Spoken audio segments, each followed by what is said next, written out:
Bienvenue pour ce nouvel épisode. Aujourd'hui, on va parler du mental qui ne s'arrête jamais. On va parler de rumination mentale. Alors, sans doute que tu penses beaucoup, que tu analyses tout le temps, que tu anticipes, que tu refais aussi des conversations sans cesse. Tu cherches constamment des réponses. Et même quand tu es fatigué, même quand tu aimerais te poser, bah, ça continue dans ta tête. Alors, on parle souvent des ruminations comme d'un problème à éliminer, ce que je peux comprendre. Mais au travers de cet épisode, aujourd'hui, j'ai envie de te proposer un autre regard. Alors, j'ai déjà beaucoup parlé des ruminations mentales, des cogitations, de l'overthinking. Il y a plusieurs épisodes, je pourrais te mettre les liens des autres épisodes pour que tu puisses aussi t'y plonger. Donc aujourd'hui, je vais encore apporter un autre regard. J'ai envie de te poser ce regard du mental qui n'est pas un problème en fait. C'est plutôt le mental à voir comme une stratégie de protection. Alors on va commencer déjà par comprendre qu'est-ce que c'est vraiment les ruminations mentales. Donc d'un point de vue psychologique, les ruminations sont des pensées répétitives, envahissantes, qui tournent en boucle sans apporter de solution concrète. Donc elles peuvent prendre différentes formes. Donc c'est analyser sans fin une situation, anticiper ce qui pourrait mal se passer, chercher à comprendre ce qui cloche chez soi ou chez l'autre, vouloir tout maîtriser aussi par la pensée. Mais contrairement à ce qu'on croit et au travers de tout ce que je viens de te dire là, les ruminations finalement ne servent pas à réfléchir mieux. Elles servent à te maintenir à distance de quelque chose. Et pour comprendre de quoi, il faut aussi aller un peu plus loin que la pensée elle-même.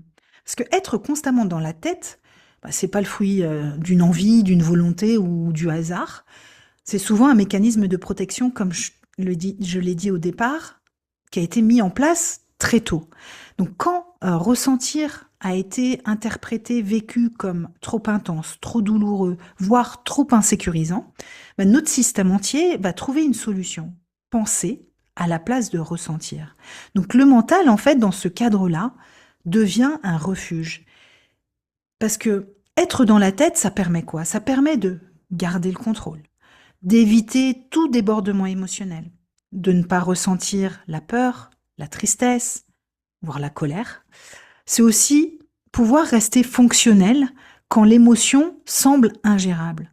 Donc, quand je te dis tout ça, tu comprends bien que les ruminations sont pas une faiblesse et elles sont pas à bannir en fait. Elles sont souvent une tentative de survie émotionnelle. Et pourquoi le mental prend autant de place? Donc, comme je l'ai dit, quand le corps ne se sent pas en sécurité, ben, le mental va prendre le relais. Il va essayer d'anticiper pour éviter la douleur, de comprendre pour ne pas revivre la même chose et contrôler pour ne pas être pris au dépourvu. Mais bien évidemment, à un moment donné, ben, ce contrôle a un prix. Parce que plus le mental travaille, plus le corps reste en arrière-plan. Et plus les émotions sont mises sous cloche. Et ce qui n'est pas ressenti, ça je le dis suffisamment, ce qui n'est pas ressenti ne disparaît pas, ça s'accumule. Et il y a aussi cette compréhension à avoir, c'est que d'un point de vue psychocorporel, les ruminations sont très souvent liées à un système nerveux qui est en état d'alerte. Parce que quand le corps est tendu, donc la respiration est courte, il y a plein de symptômes, hein, la respiration qui est courte, les muscles qui sont contractés, la tension aussi qui est focalisée sur le danger. Donc dans cet état, le cerveau en fait ne peut pas se poser, il est programmé pour surveiller. Et donc les ruminations sont donc d'une certaine façon le prolongement d'un état corporel de vigilance, pas seulement un excès de pensée. Une des raisons que j'ai déjà évoquées pour lesquelles on reste vraiment dans la tête et dans les ruminations, c'est que pour beaucoup de personnes, penser, ça leur permet de ne pas ressentir. Et ressentir ce qui leur semble trop compliqué. Parce que ressentir pour certaines personnes, ça peut être et ça peut dire ralentir. Ça peut dire perdre le contrôle, toucher à des émotions enfouies et se confronter à des blessures anciennes. Donc le mental fait écran face à tout ça. Il va couper l'espace, il va parler à la place du corps, il va éviter aussi le silence parce que le silence pourrait faire remonter quelque chose. Donc ici, les ruminations sont parfois aussi une anesthésie émotionnelle. Donc essayer d'arrêter les pensées, c'est déjà très compliqué, mais aussi essayer d'arrêter les pensées sans comprendre leur fonction ne fonctionne pas. Parce que le mental n'est pas le point de départ, il est la conséquence. Et tant que le corps reste en alerte et que les émotions restent non ressenties, non traversées, le mental continuera de tourner. Donc, Je t'ai expliqué tout ça au préalable pour que tu comprennes vraiment que ce n'est pas une question de volonté, c'est une question de sécurité intérieure. La sortie ne se passe pas par la tête, mais par le corps. Donc sortir des ruminations ne consiste pas à forcer le calme mental. Ça va consister à redonner au corps des repères de sécurité, réguler le système nerveux, apprendre à ressentir sans être submergé. Et tout ça, ça passe par différentes choses que je répète encore et encore. Et comme me disait un professeur il y a très très longtemps, la répétition fixe la notion. Donc, par la respiration lente, la présence aux sensations physiques, à l'ancrage, au mouvement doux. Et tout ça, en fait, quand le corps commence à se sentir en sécurité, grâce à tout ça, le mental n'a plus besoin de surveiller autant. Et encore une fois, je vais le répéter, et c'est vraiment ça qu'il faut intégrer. Le calme mental est une conséquence et non pas un objectif. Voilà, j'en arrive à la conclusion de cet épisode.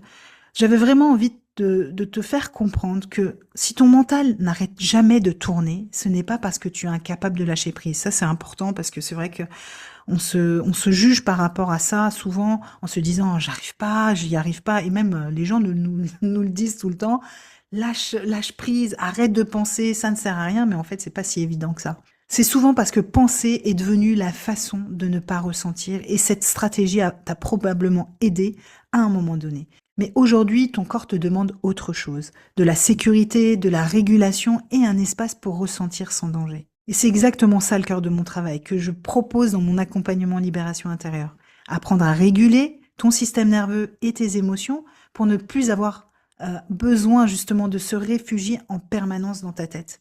Donc si tu as envie de savoir si je peux t'aider, je t'invite à prendre un appel de consultation avec moi. C'est un temps d'échange sans engagement qui est totalement offert pour faire le point sur ce que tu vis et voir comment je peux ou non t'accompagner. Donc toutes les informations sont en description de l'épisode. Merci de m'avoir écouté jusqu'au bout. J'espère sincèrement que cet épisode a pu t'aider, t'aiguiller, t'éclairer sur tout ce qui se passe dans ta tête, dans ton corps. N'hésite pas à partager cet épisode si tu penses qu'il peut aider quelqu'un. Merci aussi à toutes les personnes qui prennent le temps de s'abonner, de mettre un commentaire et aussi de mettre des petites étoiles sur Spotify ou Apple Podcast. Moi, je te dis à bientôt pour un nouvel épisode.